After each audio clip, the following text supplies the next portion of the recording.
Assalamualaikum warahmatullahi wabarakatuh. Perkenalkan, nama saya Aulia Maudiasani Afifah. Di sini saya akan menjelaskan materi mengenai fonologi. Pengertian fonologi atau bunyi bahasa merupakan unsur bahasa yang paling kecil.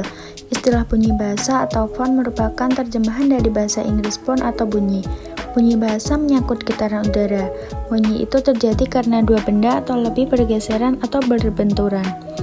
Bunyi bahasa atau bunyi ujaran adalah bunyi yang dihasilkan oleh alat ucap manusia atau bunyi yang diartikan, kemudian membentuk gelombang bunyi, sehingga dapat diterima oleh telinga manusia. Kemudian bunyi yang dihasilkan alat ucap manusia. Dalam pembentukan bunyi bahasa ada 3 faktor utama yang terlibat, yakni sumber tenaga, alat ucap yang menimbulkan getaran, dan rongga pengubah getaran. Proses pembentukan bunyi bahasa dimulai dengan memanfaatkan penampasan sebagai sumber tenaganya.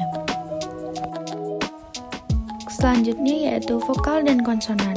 Vokal adalah bunyi bahasa yang arus udaranya tidak mengalami rintangan dan kualitasnya ditentukan oleh 3 faktor, yaitu tinggi rendahnya posisi lidah, bagian lidah yang dinaikkan, dan bentuk bibir pada pembentukan vokal itu.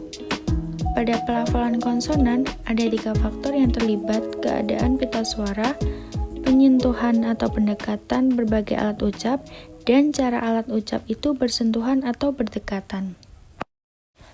Kemudian ada diftong. Diftong adalah vokal yang berubah kualitasnya pada saat pengucapannya. Dalam sistem penulisan diftong biasa dilambangkan oleh 2 huruf vokal. Kedua huruf vokal itu tidak dapat dipisahkan. Selanjutnya yaitu gugus konsonan. Gugus konsonan adalah deretan 2 konsonan atau lebih yang tergolong dalam satu suku kata yang sama. Kemudian fonem dan grafem.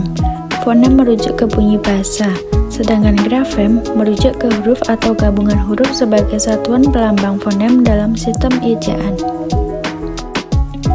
Kemudian ada suku kata. Suku kata adalah bagian kata yang diucapkan dalam satu hembusan nafas dan umumnya terdiri atas beberapa fonem. Suku kata dalam bahasa Indonesia selalu memiliki vokal yang menjadi inti suku kata. Inti itu dapat didahului dan diikuti oleh satu konsonan atau lebih, meskipun dapat terjadi bahwa suku kata hanya terdiri atas satu vokal atau satu vokal dengan satu konsonan. Selanjutnya yaitu fonetik. Fonetik merupakan kajian fonologi yang membahas proses produksi bunyi bahasa atau pengucapan bunyi ujar yang dihasilkan oleh alat ucap manusia tanpa mengkaji perubahan atau perbedaan maknanya. Fonetik memiliki 3 tugas utama, yaitu menyelidiki ciri fisik bunyi bahasa atau fonetik akustik.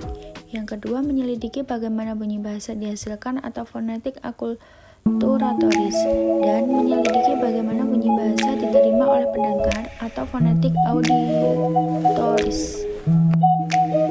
Yang terakhir yaitu fonemik. Fonemik merupakan kajian fonologi mengenai